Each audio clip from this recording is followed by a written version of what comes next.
Urals. The end of March brought the first warm days of the year, false heralds of spring which were always followed by a severe cold spell. The Zhivagos were hurriedly getting ready to leave.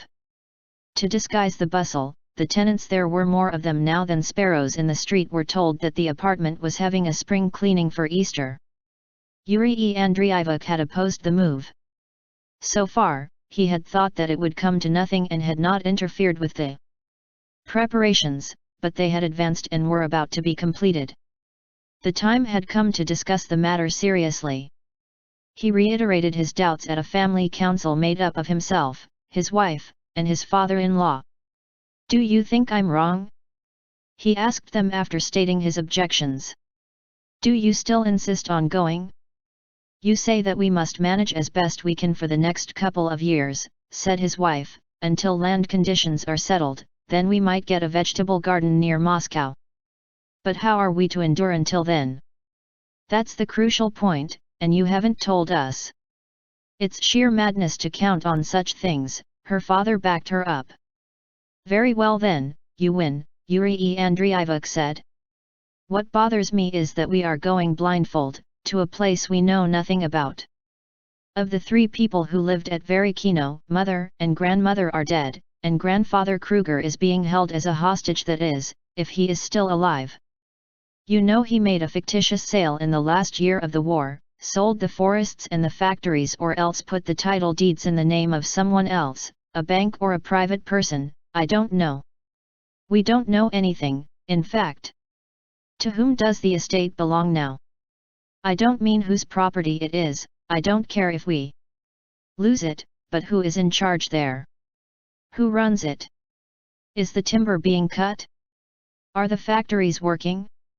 And above all, who is in power in that part of the country, or rather, who will be by the time we get there? You are relying on the old manager, Mikulitsin, to see us through, but who is to tell us if he is still there? Or whether he is still alive? Anyway, what do we know about him except his name? And that we only remember because grandfather had such difficulty in pronouncing it. However, what is there to argue about? You have made up your minds, and I've agreed. Now we must find out exactly what one does about traveling these days. There is no point in putting it off." 2. Yurii Andreievich went to the Yaroslavsky station to make inquiries. Endless queues of passengers moved along raised gangways between wooden handrails. On the stone floors lay people in grey army coats who coughed, spat, shifted about, and spoke in voices that resounded incongruously loudly under the vaulted ceilings. Most of these people had recently had typhus and been discharged from the overcrowded hospitals as soon as they were off the critical list. Yurii Andreievich, as a doctor, knew the necessity for this, but he had had no idea that there could be so many of these unfortunates, or that they were forced to seek refuge in railway stations. "You must get a priority," a porter in a white apron told him. "Then you must come every day to ask if there is a train. Trains are rare nowadays, it's a question of luck. And of course," he rubbed 2 fingers with his thumb, "a little flour or something. Wheels don't run without oil, you know. And what's more," he tapped his Adam's apple, "you won't get far without a little vodka." 3. About that time Alexander Alexandrovich was asked several times to act as consultant to the Higher Economic Council, and Yurii Andreievich to treat a member of the government who was dangerously ill. Both were paid in what was then the highest currency credit slips for an allotment of articles from the first of the newly opened distribution centers. The center was an old army warehouse next to the Simonov monastery. The doctor and his father-in-law went through the monastery and the barrack yard and straight through a low stone door into a vaulted cellar. It sloped down and widened at its farther end, where a counter ran across from wall to wall.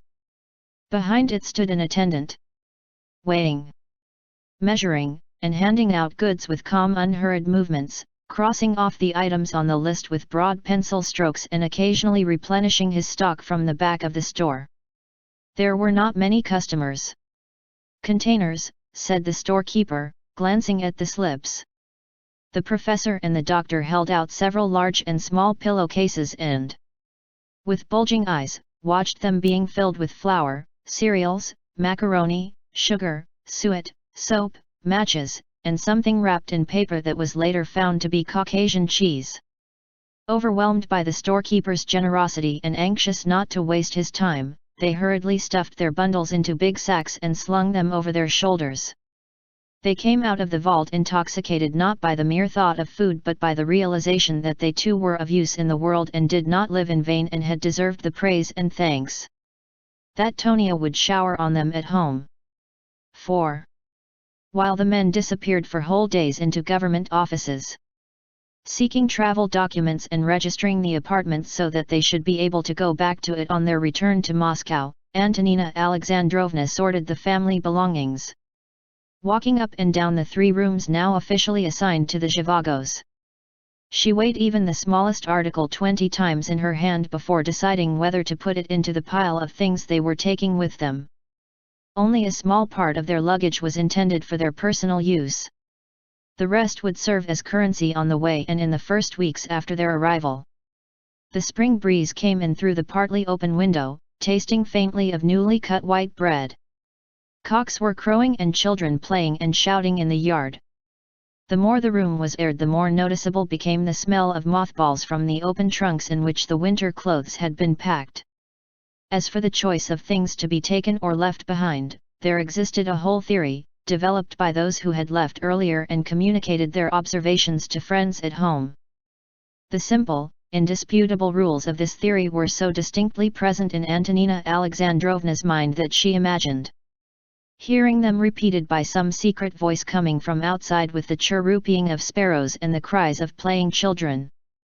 Lengths for dresses, she pondered, but luggage is checked on the way, so this is dangerous unless they are tacked up to look like clothes.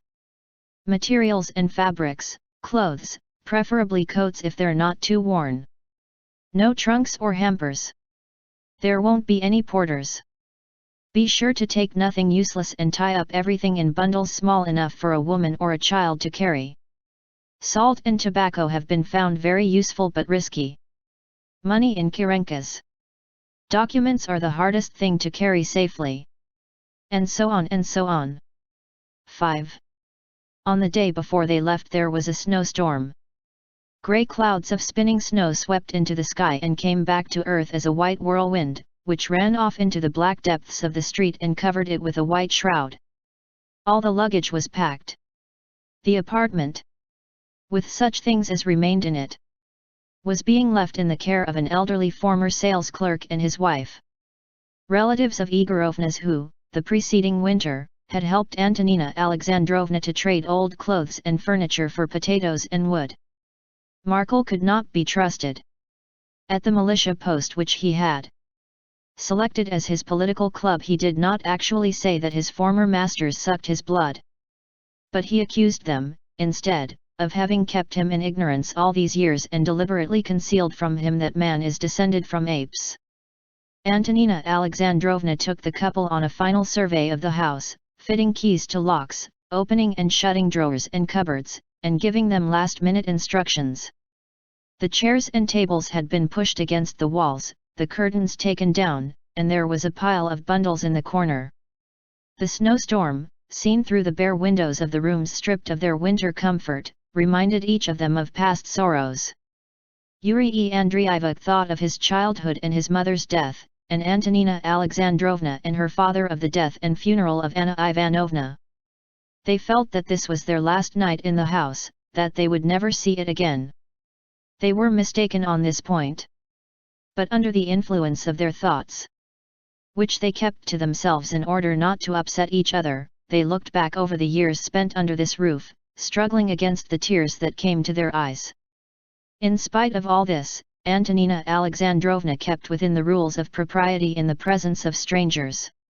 She talked endlessly with the woman in whose care she was leaving everything. She overestimated the favor the couple were doing her. Anxious not to seem ungrateful, she kept apologizing, going next door and coming back with presents for the woman, blouses and lengths of cotton and silk prints. And the dark materials, with their white check or polka dot patterns, were like the dark snow-bound street checkered with bricks and covered with white dots which, that farewell night, looked in through the uncurtained windows. 6. They left for the station at dawn. The other tenants were usually asleep at this hour, but one of them, Zhivago, incurably fond of organizing any social occasion, roused them all shouting, "Attention! Attention! Comrades! Hurry up! The Gromeko people are going! Come and say goodbye!" They all poured out onto the back porch. The front door was kept boarded up, and stood in a semicircle as though for a photograph. They yawned and shivered and tugged at the shabby coats they had thrown over their shoulders and stamped about in the huge felt boots they had hastily pulled on over their bare feet. Markel had already managed to get drunk on some murderous brew he had succeeded in obtaining even in those dry days. And he hung like a corpse over the worn porch railings, which threatened to collapse under him. He insisted on carrying the luggage to the station and was offended when his offer was refused. At last they got rid of him. It was still dark. The wind had fallen and the snow fell thicker than the night before. Large, fluffy flakes drifted down lazily and hung over the ground, as though hesitating to settle. By the time they had left the street and reached the arbit it was lighter. Here the snow came down like a white, slowly descending stage curtain as wide as the street, its fringe swinging around the legs of the passers-by so that they lost the sense of moving forward and felt they were marking time. There was not a soul about except the travelers, but soon they were overtaken by a cab with a snow-white nag and a driver who looked as if he had been rolled in dough. For a fabulous sum, worth less than a kopeck in those days, he took them to the station with their luggage, except for Yurii Andreievich, who at his own request was allowed to walk. 7. He found Antonina Alexandrovna and her father standing in one of the endless queues squeezed between the wooden handrails. Nyasha and Sashenka were walking about outside and occasionally looking in to see if it were time to join the grown UPS. They gave off a strong smell of kerosene, which had been thickly smeared on their necks, wrists, and ankles as a protection against lice. The queues went up to the gates of the platforms, but in fact the passengers had to board the train a good half-mile farther down the line. With not enough cleaners, the station was filthy and the tracks in front of the platforms were unusable because of dirt and ice. The trains stopped farther out.